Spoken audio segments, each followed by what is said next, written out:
There are a lot of Jewish people that are more than happy from time to time to invite people into their home for a Passover Seder.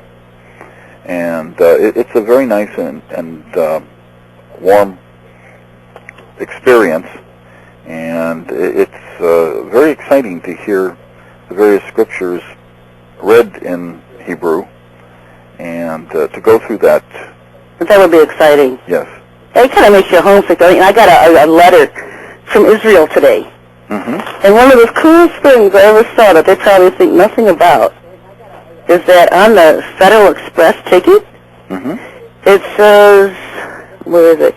Yerushalayim. Mm-hmm. The way they spell it over there. It just looks so cool. Mm-hmm.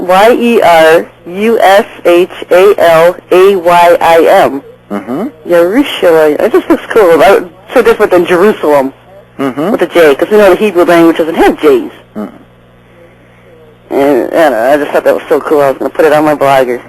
They say that there's value in hearing the scriptures in English, reading them in English, but there's also a special value in hearing them in Hebrew or reading them in Hebrew. Oh, I know. That it just affects you at a certain level. That's makes you miss home, don't it? Yeah.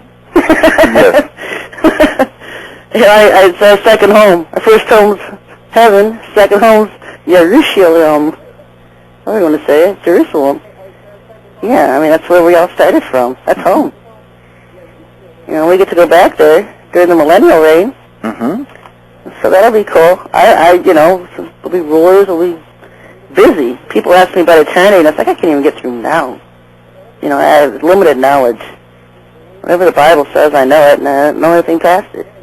When it comes to eternity, everybody always wants to know something more, and then just don't know anything. Mm-hmm. It will be good. Yeah. It will be interesting. Certainly beyond anything that we can anticipate. Yeah, and, you know, we'll be away from Satan freaks, so... Yes. Oh, yes. It will be heaven on earth, literally. Several people here have had dreams and experiences about mass death, if you will, different things that might happen, and a lot of them have had strange features. As an example, one dream someone had here, there was a range of ages from young to old, and the bodies were not decomposed. They were covered with some sort of light powder, and so many people had died so quickly that the government's main concern was how to process and dispose of things as quickly and as efficiently as they could. And they also had charged back the families of the deceased a modest processing fee. You gotta be kidding. This was in the dream, and I could almost see that happening. That could happen. So they didn't see any saran wrap in this dream? What they saw in the dream is that people who weren't affected by whatever had killed these people weren't affected at all. You either died or you were perfectly healthy and getting around. It wasn't a gradation such as, you know, desperately ill, kind of ill. It sounds like a poison attack. It does. Because I had a vision 2 years ago of a poison attack in a major metropolitan area, and people were walking out of buildings in the city and just dropping over dead. They take one breath of air and drop over dead. Mm-hmm. And I never could pinpoint the city I saw in my vision, but to me it looked like somewhere either Midwest or some part, one of the boroughs of New York. Mm-hmm. I've never been in New York. But I can remember the layout of the water. And so it kind of looks like it could have been one of the boroughs in New York City. But yeah, people were walking out of buildings, taking one breath of air and dropping over dead. And they weren't bundled up like it was wintertime, probably spring. You know, light jackets, you know, just bustling, just a normal day. Mm-hmm. And you could see a plane overhead, and it was spewing out this poison. And in your vision, were they like the one that I described? They were either dead or not dead, but there wasn't much in between. Yeah, well, you know, the ones I saw, because it was just like it was really quick, but it played like 10 times. Mm-hmm. was people, I saw two women walking out of like a shopping center. But like in the cities, you can walk into an ugly gray building and you walk in, this has a huge mall. Mm-hmm. You know, it's one of these type deals.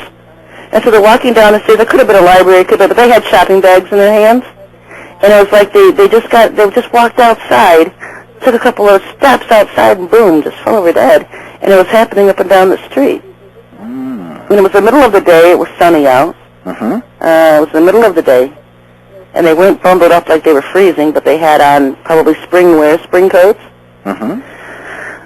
So yeah, you know, and I could remember seeing the layout of the water. There was water just right off of the street, where, you know, and that's how New York is. Especially, it's right on top of water.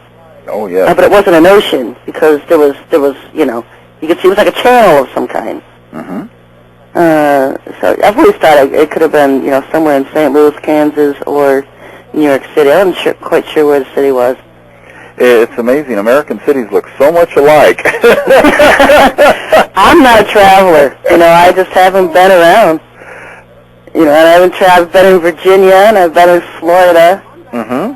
I just haven't really ever been out. I've never been west of Ohio. Well, that's right. I've never been east of Ohio. I've wanted to take a vacation this summer, but I don't think it's going to be the year to travel. Mm-hmm. I've never had a vacation. You know, one of these days before I die, I'm going to have a vacation. Oh, that would be fun. It would be nice to get out. And you think in 14 years, I mean, you know, ever since I graduated college, it's just been, you know, one thing after the next. Mm-hmm. No fun time for Sherry. So yeah, I mean, it's crunch time, and you know, it's just not time to play. I mean, yeah. If I go anywhere, I'll be looking for a cave. Oh, there's some very nice ones in West Virginia. West Virginia? I'm thinking Ozarks. Oh, yeah, outstanding ones there. Yeah, but you know what? You never know how far that Mississippi River is going to go in. Yeah. So, yeah, I mean, people tell me West Virginia, and then you hear the Ozarks, and I don't know. I'll probably just go down in the basement and bury my head in the corner somewhere. There's some fine caves in southern Ohio and southern Indiana, but I hear the government has their eye on just about all of them. No, yeah. I mean, everything that's going to be of use to us is going to be government property. Mm-hmm. But you know what? Just take it because the Lord's going to protect His people. Yes, He will. I'll storm right on government property and set up a camp and dare Him to come get me. Mm-hmm. You know? Lord's going to protect. He always has. Yes, indeed. He always has. I was convinced that if I lived past last week, I was immortal. Mm-hmm. I thought for sure last week was going to be the last one I ever spent on this earth. And I'm still here. There's a strange experience many people have had, both Christian and Jewish, that in extremely perilous situations, someone who could, under normal circumstances, cause them great harm, doesn't even see them. They are actually invisible from time to time to people who would harm them. And they'll just be incredulous that here is someone that could shoot me or harm me or do something, and they can't actually see me.